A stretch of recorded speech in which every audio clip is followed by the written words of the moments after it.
Non, allez, casse-toi, casse-toi. Non mais j'en veux pas moi. Ouais, bah, moi non plus. Non, tu le reprends, moi ça va. Je pense pas. Toujours pas. Pas plus loin, pas plus loin. En 2012, Bastia remonte en Ligue 1 après quelques années de galère en Ligue 2 et même carrément un passage en National. L'objectif des Corses en Ligue 1, c'est le maintien et pourtant, pendant 4 saisons, Bastia va faire beaucoup mieux que le maintien et finir 4 fois d'affilée au milieu de tableau. Et ça, alors qu'ils ont un des plus petits, si ce n'est le plus petit budget du championnat. Des bonnes performances en Ligue 1, mais pas que, puisque les Corses atteignent carrément la finale de Coupe de la Ligue en 2015. Finale qui sera perdue contre le PSG, mais bon, finale quand même. Bref, Bastia est sur un petit nuage après 4 saisons plutôt satisfaisantes qui prouvent que oui, le club mérite sa place dans l'élite du football français. Je mérite ma place en Ligue 1. Mais on arrive à la saison 2016-2017 et là ça va être un cauchemar pour Bastia. Déjà sur le plan sportif, les Corses terminent à la dernière place du championnat, ce qui est donc synonyme d'une relégation en Ligue 2, même si bon, la saison elle n'est pas non plus catastrophique puisque les Corses terminent à seulement 3 points du premier non relégable. Pour l'instant c'est nul, mais c'est pas cauchemardesque. En fait, ce qui va faire de cette saison une des pires de l'histoire de la Ligue 1, tout club confondu, c'est surtout ce qui va se passer en dehors du terrain. À commencer par les supporters qui, cette année plus que les autres, sont particulièrement cons. À croire que chaque année ils essaient de faire mieux que l'année précédente. Bon les gars, cette année on a été très cons, mais on peut faire mieux, hein. L'objectif pour l'année prochaine c'est... Faut que t'appuies sur le HDMI, le prochain. La flèche. La flèche. Marche pas la flèche. Là, pour cette saison 2016-2017, on a le droit du très lourd de la part des Ultras, avec entre autres un coup de bâton sur Lucas Moura dès la première journée, ce qui coûtera 20 000 € d'amende au club, des cris racistes qui visent Balotelli pour la réception de Nice, et puis un envahissement de terrain à la fin de la saison où les supporters viennent tabasser les joueurs lyonnais, ce qui coûtera des points à Bastia, puisque le match sera arrêté et remporté par Lyon sur tapis vert. Oui. Et on va casser le matériel. Alors attention, hein, pas d'amalgame, là on parle de quelques ultra bastiais un peu cons, mais la majorité des supporters, ça reste évidemment des supporters normaux. Après bon, voilà, une petite minorité, ça suffit pour donner une sale image au club. Et donc à l'époque, Bastia est incontestablement le club le plus détesté de France. Et quand le Sporting est relégué en Ligue 2, tout le monde est content. Officiel, Bastia est relégué. Chais, bon débarras. Chais, yes. Chais, rentrez chez vos mères les putes. Chais, puta Bastia. Chais, meilleure nouvelle de l'année, Oh non, et... Bon les gars, je suis relégué en Ligue 2.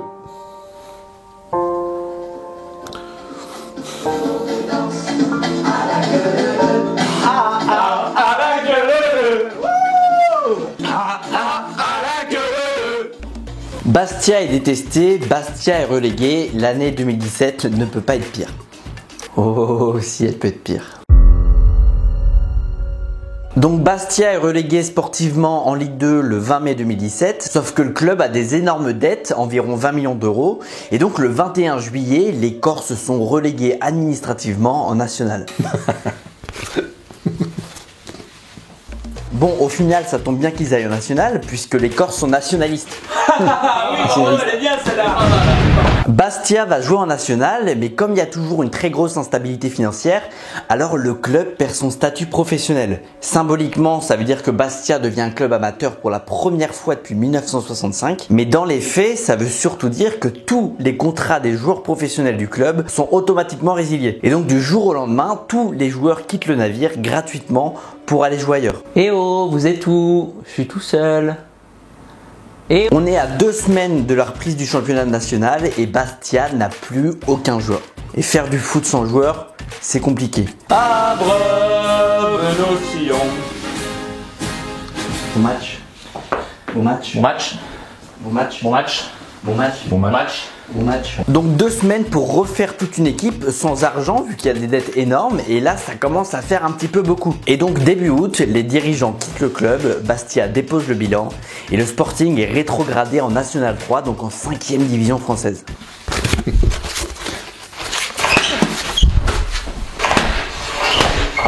En à peine 3 mois, Bastia passe donc de la première à la 5e division française et se retrouve sans dirigeants, sans joueurs et sans entraîneur. Bref, Bastia est à 2 doigts de disparaître. Et allez hop, écran noir en mode c'est la fin pour Bastia. C'est quoi la suite? Une petite musique en mode y a de l'espoir.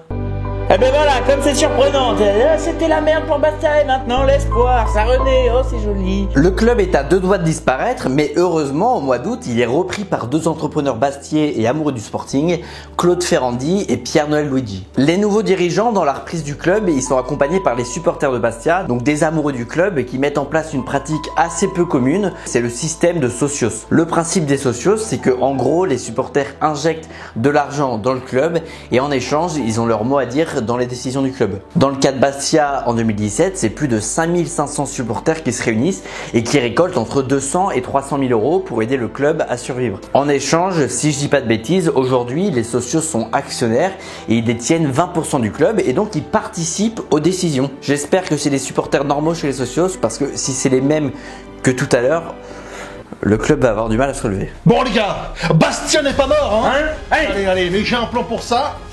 Voilà. Attends. Qu'est-ce que c'est? Donc on passe d'un club où les supporters sont en guerre avec leurs dirigeants à un club qui appartient en partie aux supporters qui travaillent en toute transparence avec leurs dirigeants. L'avantage là du coup c'est que les supporters risquent pas de se plaindre des choix de la direction puisqu'ils font partie de la direction. Donc nous, les supporters à Bastia, on a décidé d'investir dans un nouveau centre de formation. Et bah super, écoutez, on lance les travaux. Ok, super.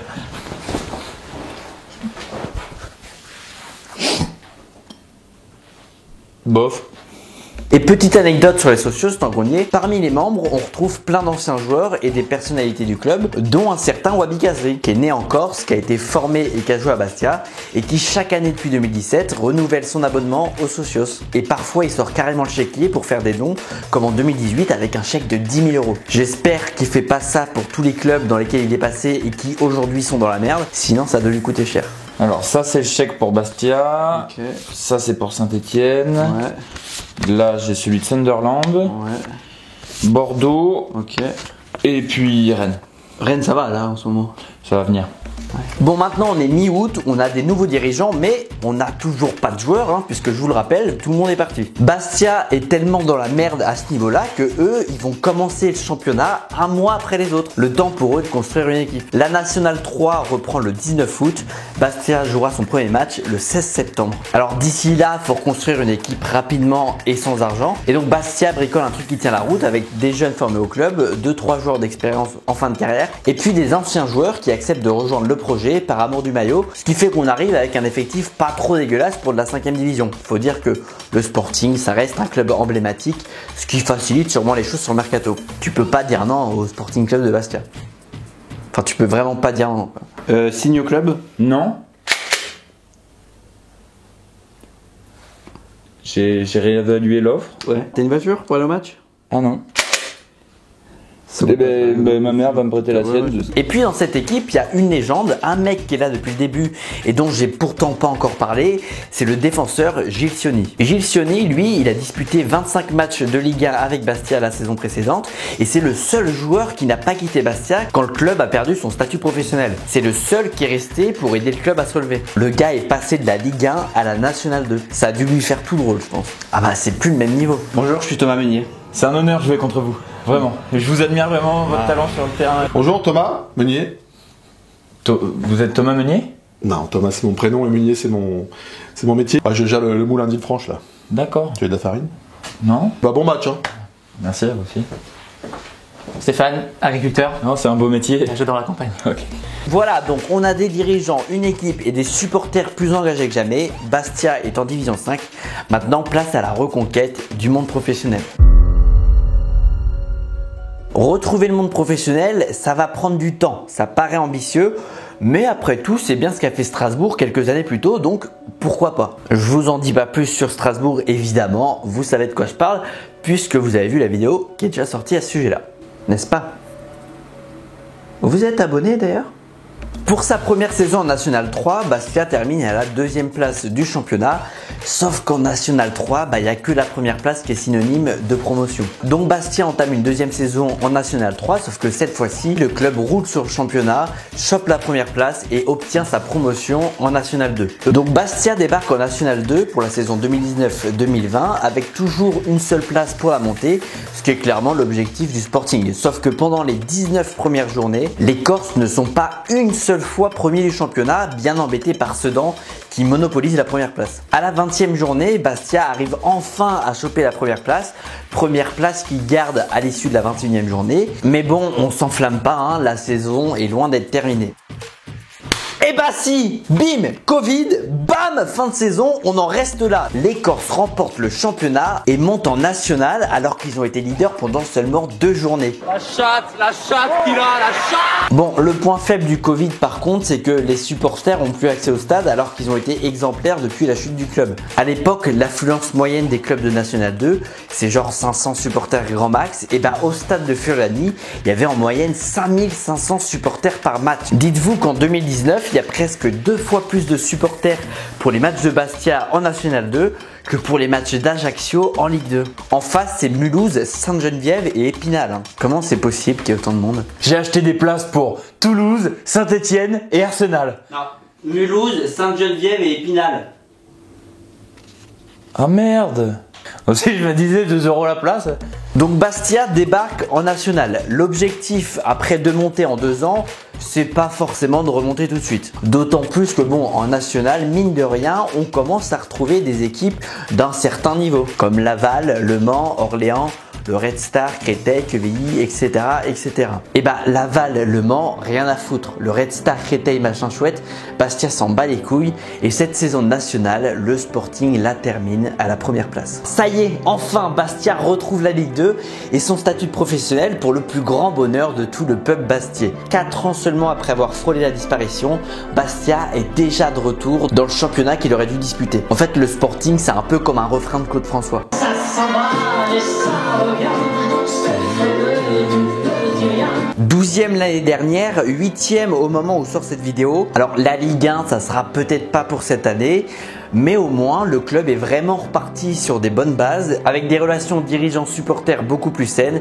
Il y a un climat positif qui peut permettre au Sporting de rêver à un retour dans l'élite à court terme. Et du coup, ça pose la question, est-ce que paradoxalement, cette descente en enfer, ça serait pas ce qui, au fond, a vraiment sauvé le club? Est-ce que Bastia serait en aussi bonne santé aujourd'hui s'ils avaient été juste relégués en Ligue 2 en 2017? Pas sûr. D'ailleurs, tout raser et tout reprendre à zéro, je pense que ça pourrait faire du bien à beaucoup de clubs.